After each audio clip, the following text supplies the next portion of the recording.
आयशा मुनावर को लेकर ये भी आ रहा है कि उनके बच्चों को लेकर काफी बात आ रही है कि नाजिला उनके बच्चों को हैंडल नहीं कर पा रही थी, वो बोर्डिंग स्कूल में भेजना चाहती थी। इस ये कितनी बात सच्चाई है आप खुद बता सकती है। और दूसरी बात एंड ये भी है कि आपने ये कहा था कि हाँ मैं उनके बच्चे के साथ उनको एक्सेप्ट करने के लिए तैयार हूँ, इस बात में कितनी सच्चाई है? पहला जो आपका सवाल था उस पर अगेन आई फील ये मुनव्वर के साइड से कही हुई बात है, तो उसका जस्टिफिकेशन वो ज़्यादा बेटर दे पाएंगे कि what is actually the truth. And जो सेकंड सवाल आपका है कि मैंने क्या एक्सेप्ट किया था, मैंने कुछ एक्सेप्टेंस या ऐसी चीज़ नहीं थी, बट मेरे साइड से आई नॉट जस्ट हिम, अगर कोई और भी होता तो मुझे I will never have a problem with somebody having a kid, या किसी का कुछ ऐसी चीज़ है या जो हर किसी के लाइफ में कुछ ना कुछ गलतियाँ होती है या कुछ ना कुछ हिस्ट्री होती है, तो उससे मुझे अफेक्ट नहीं करता। अगर मुझे कोई इंसान पसंद है तो मुझे वो इंसान उसकी पर्सनालिटी के लिए पसंद है, उनके जुड़े लोगों से या उनसे जुड़ी चीज़ों से अफेक्ट नहीं करता।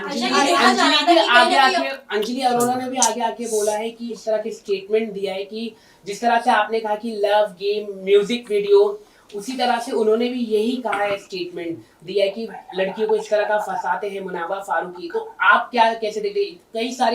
कई सारी महिला है जो आगे आके उनको बोलना चाहिए जिस तरह से आपने बोला है। हाँ, मतलब मैं अगर इस चीज़ में, मुझे ऐसा लगता है अगर मैं इस चीज़ में ये स्टैंड ले रही हूँ, तो अगर किसी को फील होता है कि उनके साथ भी गलत हुआ है, and it's not just in context of Munawar, किसी और लड़के की भी टूवर्ड्स या किसी और ने भी उनका गलत किया है, तो आई थिंक आपको उस चीज़ के बारे में बात करना चाहिए, you should be vocal about it. Ayesha, ये देखा जाता था कि जब आप नॉमिनेट होती थी तब जो है आप मुनावर से लड़ती थी, उससे पहले आपका और मुनावर का रिलेशन सही होता था, लेकिन जैसे ही बारी नॉमिनेशंस की आती थी आप लड़ना शुरू कर देती थी, इस पे क्या कहते हैं? अगर मुझे गेम का इतना ही क्रेज होता तो शायद वो जो मुझे नॉमिनेशन और इन्हीं चीज़ों से फ़र्क पड़ता, तो वो जो मेरा 10 दिन का पीरियड था जिसकी वजह से मेरे बाकी घर वालों से रिश्ते ख़राब हुए, मैं वो ना करती और मैं इमोशंस में ना बहती। बट मेरे लिए उस वक्त वो ज़्यादा ज़रूरी था कि मैं क्या फ़ील कर रही हूँ और क्या नहीं, रादर देन मैं नॉमिनेट हो रही हूँ या नहीं, या मैं क्या कर रही हूँ, गेम में कैसे जा रही हूँ वगैरह वगैरह। आयशा, क्या ये प्लान था? बिकॉज आपके और मुनावर के बीच में हमने कई सारी कन्वर्सेशन सुनी है कि आप परफेक्ट बिग बॉस मटेरियल हो,